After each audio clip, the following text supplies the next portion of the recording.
Yun mga pamangkin, there's a good news. At ano ba tong sobrang good news na yun? Kasi I'll be honest with you, marami ng farmers dito, marami nang na-disappoint like last week, like few days ago, kasi sobrang tuyo ng lupa, sobrang bitak-bitak na yung bukid, and then yung ibang mga munggo, yung mga ibang balatong namulaklak na ng bansot or hindi tumangkad. And then there's a good news guys, kagabi sobrang lakas ng ulan. I know it's not a good news para sa iba, sobrang lakas ng ulan kasi maraming naapektuhan, pero as a balatong farmer, yon guys, kagabi ang lakas ng ulan. And then syempre yung aking munggo kasi late na yung tinanim, so yung sa aking balatong na tanim is hindi pa siya namumulaklak, so pabulaklak pa lang. So sabi nila tatama daw ako kung sakali, sana nga tumama, kung sakaling maulanan o mabasa ng todo before mamulaklak. So yun kagabi, sobrang lakas ng ulan. So tara guys, mag-spray ako at saka tingnan nyo kung gaano kalaki na yung munggo natin. Tara, mag-ayos muna tayo ng spray. First time ever ko mag-spray, hindi pa ako nakapag-spray before, pero subukan natin kung kaya ko.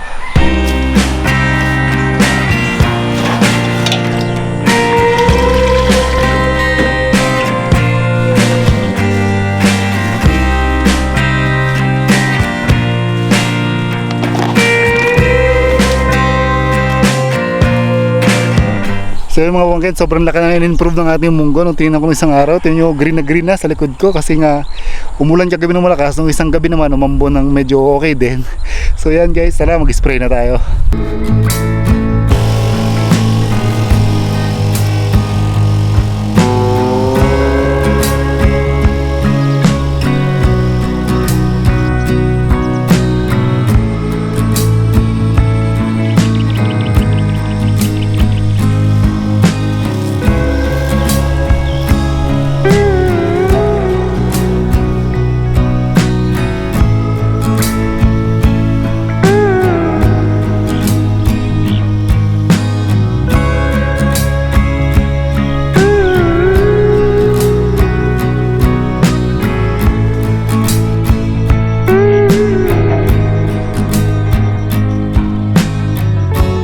Yun mga pamangkin, kung nakikita nyo, sobrang ganda ng dahon ng ng munggo natin, malalaki na.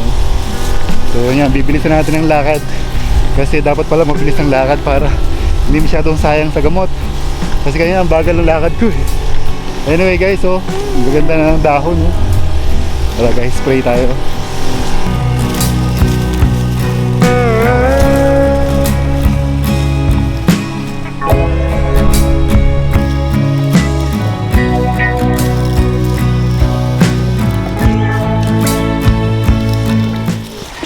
So yun mga pamangkin, tapos na tayo mag-spray.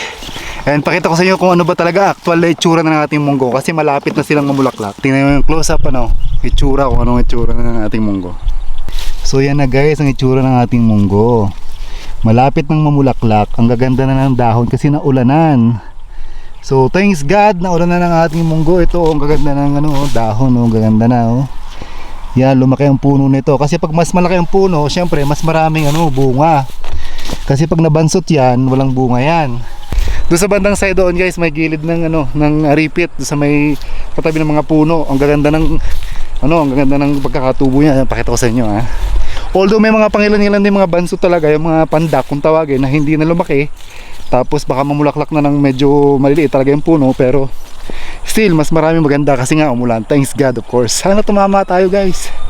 Pero tingnan nyo yung nasa may gilid gaganda. Yan guys, yan ang ating mga munggo. Yan. Yan kung nakikita nyo, gaganda ng puno. At saka malapit na siyang mamulaklak. Yan yan, malapit lang mamulaklak to. Yan, hanggang doon. Hanggang doon yan guys, doon. Yun, doon, hanggang doon sa may mangga na kinuhanan ko ng bunga kanina. So yun guys, nakaka-excite talagang magkaroon ng bulaklak, kasi mukhang dadami ang bunga nito. Panoorin yung Harvest Festival dito soon. Maraming tao mag-harvest. Si Kuya Oscar nga pala yan, Kuya Oscar. Isa sa mga pinagtatanungan ko ng tips sa pagpa-farm, lalo pagdating sa mga gulay-gulay at saka sa mga prutas, mga mangga. Expert siya sa mga pag-spray ng mangga, ng iba't ibang prutas, basta expert siya si Kuya Oscar. Katabi ko yun doon sa may garden doon.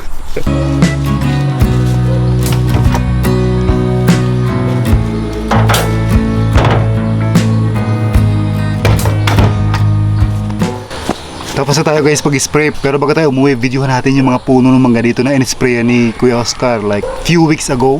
Kasi kahit hindi sa kanya itong lupa, nakiki-spray siya parang hatian ng may-ari ng puno ng mangga. Ito guys, ang daming bunga, tingnan nyo. Yan yung mga in-sprayan ni Kuya Oscar, oh. Yan, oh. Inulan pa yan nung bulaklak, kasi kung hindi lalo inulan yan nung bulaklak, baka mas maraming bunga yan. Yung iba naglaglaga na. Tapos ibang yung mga ibang hindi tumuloy sa paglaki, ang dami. Ito, oh. Ang dami nito guys, oh. Ang daming mangga, oh.